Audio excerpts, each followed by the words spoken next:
Right now, you are wearing atoms forged in a cosmic murder. The gold in your ring, the platinum in your phone, may have been born when two dead stars collided and ripped each other apart at nearly the speed of light.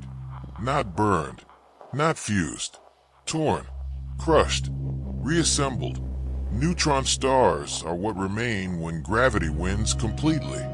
They are not planets, not stars, not quite black holes. They are the universe, pushed to the edge of breaking.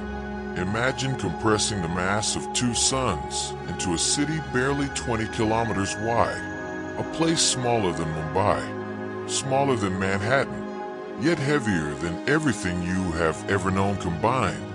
Their density is beyond human intuition. A single teaspoon of neutron star matter would weigh about 1 billion tons.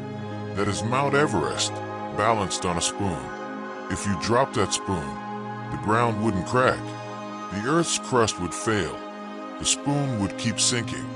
Gravity there is 200 billion times stronger than Earth. Drop a marshmallow, and it wouldn't land softly. It would slam into the surface with the energy of a nuclear explosion. Light bends around them. Time slows near them. And yet, they are not the dead end of physics. They are something worse.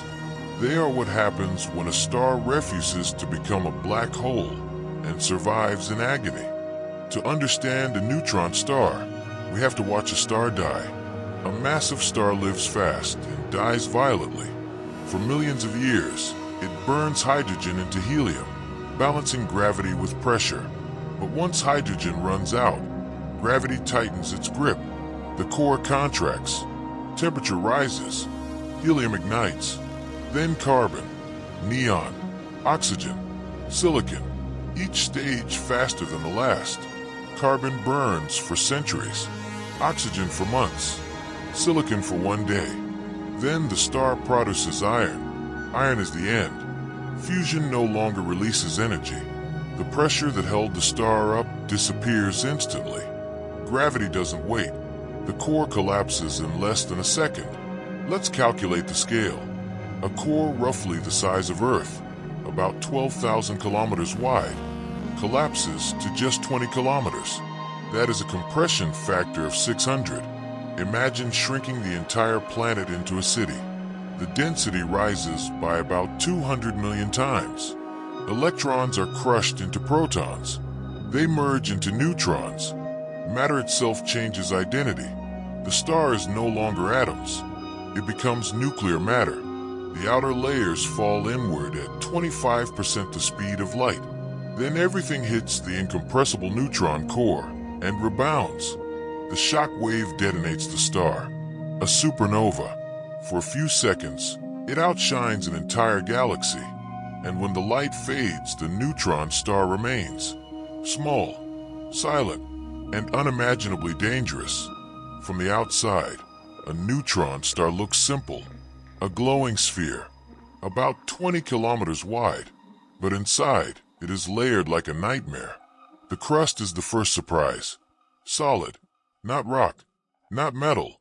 A crystal lattice of iron nuclei packed so tightly that electrons flow freely between them. This crust is harder than anything in existence. 10 billion times stronger than steel. Mountains can exist here, but only a few centimeters tall. Because gravity crushes anything taller.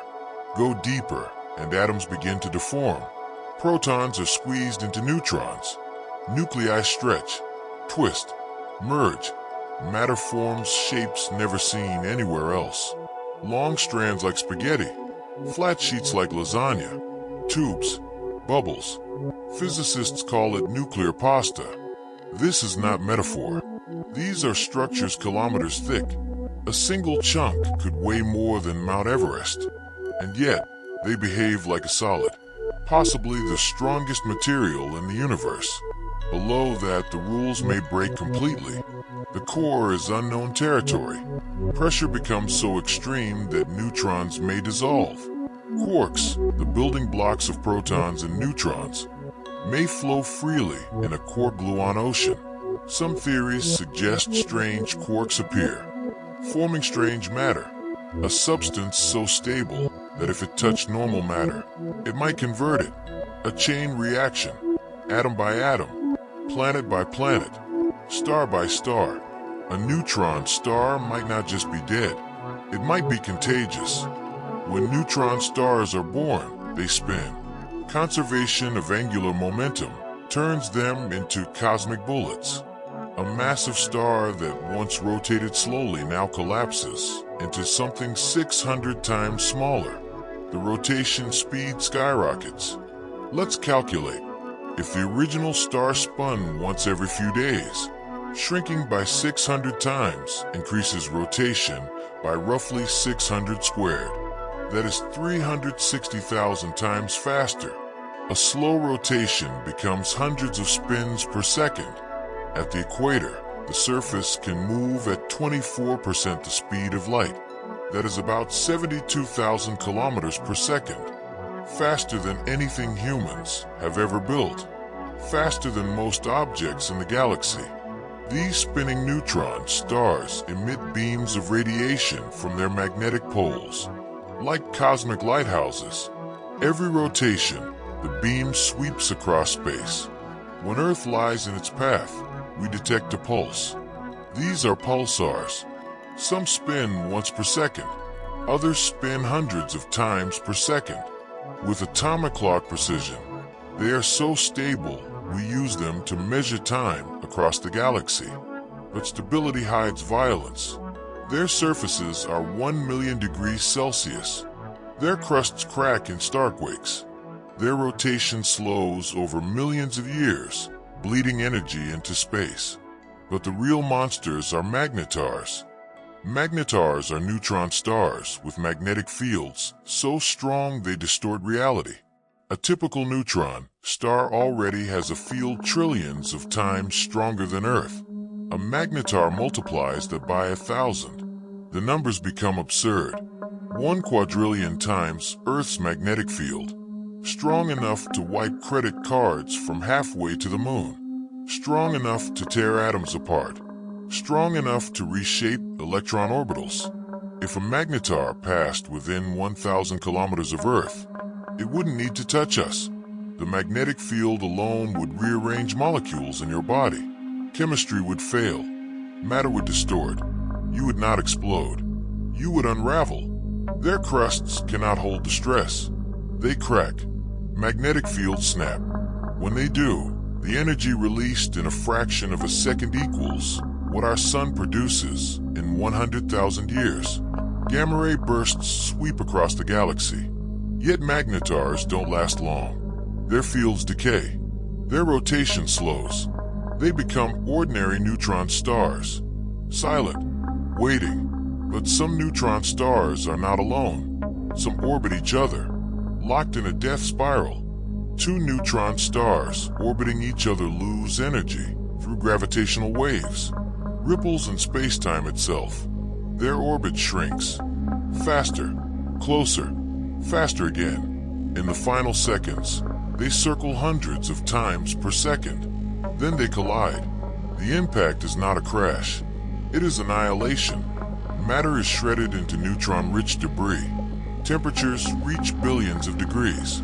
Heavy elements form instantly.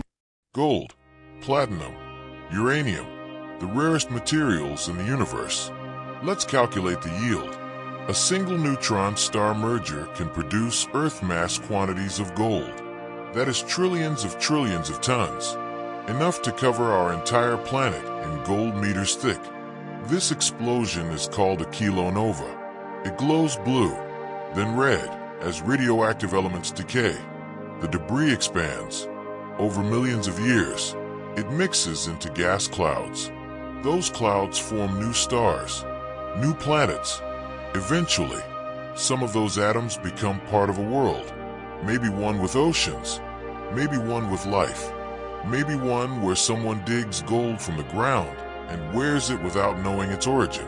Every heavy atom around you is a fossil of cosmic violence. Neutron stars had to die. Twice. Once to form, once to collide. You are built from those ruins. Your bones contain calcium forged in stellar cores. Your jewelry comes from neutron star collisions. Your world is recycled destruction. The universe is not just a place where stars are born. It is an endless graveyard of failed suns. And yet, from those graves, something extraordinary happened. The atoms that survived the most violent events in existence traveled billions of years just to become you. You are not separate from neutron stars. You are what remains after they died.